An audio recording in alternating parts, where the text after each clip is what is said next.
गौतम बुद्ध और अंगुलीमाल डाकू की कहानी बहुत पुरानी बात है। मगध राज्य में सोनापुर नाम का एक गांव था। उस गांव के लोग शाम होते ही अपने घरों में आ जाते थे और सुबह होने से पहले कोई भी घर के बाहर कदम भी नहीं रखता था। इसका कारण डाकू अंगुलीमाल था।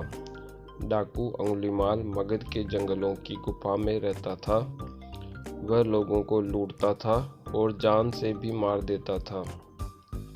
लोगों को डराने के लिए वह जिसे भी मारता उसकी एक अंगुली काट लेता और उन अंगुलियों की माला बनाकर पहनता, इसलिए उसका नाम अंगुलीमाल पड़ गया। गांव के सभी लोग परेशान थे कि कैसे इस डाकू के आतंक से छुटकारा मिले। एक दिन गौतम बुद्ध उस गांव में पधारे। गांव के लोग उनकी आवभगत करने लगे। गौतम बुद्ध ने देखा कि गांव के लोगों में किसी बात को लेकर दहशत फैली है। बुद्ध ने गांव वालों से इसका कारण पूछा। गांव वालों ने अंगुलीमाल के आतंक का पूरा किस्सा उन्हें सुनाया। अगले ही दिन गौतम बुद्ध जंगल की तरफ निकल गए। गांव वालों ने उन्हें बहुत रोका पर वह नहीं माने।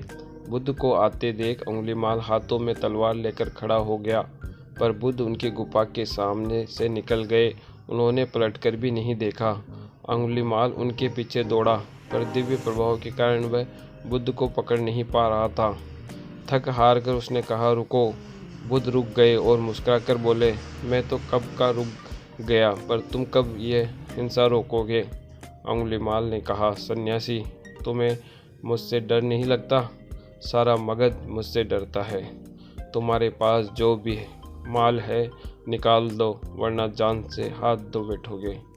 मैं इस राज्य का सबसे खतरनाक व्यक्ति हूँ। बुद्ध जरा भी नहीं डरे और बोले, मैं ये कैसे मान लूँ कि तुम ही इस राज्य के सबसे शक्तिशाली इंसान हो? तुम्हें ये साबित करके दिखाना होगा।